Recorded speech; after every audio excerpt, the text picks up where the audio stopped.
proceed to our candidate number 3 from Purok 2, Miss Rosalyn Malate.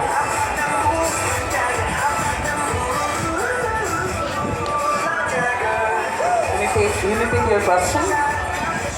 Okay, bago ko basahin yung tanong, may nagpapatibok na ba sa puso ni candidate number 3? Absolutely yes.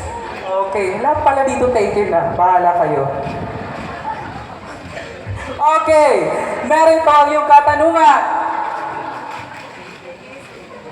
Ano ang magiging pinakamakabuluhang kontribusyon mo dito sa ating barangay kung sakaling ikaw ang mananalong Mutya ng Naputsukan 2025? Again, ano ang magiging pinakamakabuluhang kontribusyon mo dito sa ating barangay kung sakaling ikaw ang mananalong Mutya ng Naputsukan 2025? Thank you for your wonderful questions.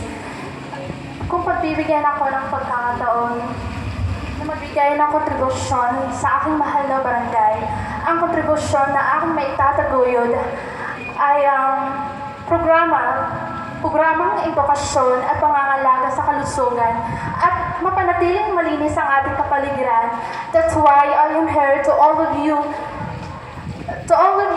to spread awareness, to be kind. That's my beauty with a purpose. Thank you. Okay, thank you so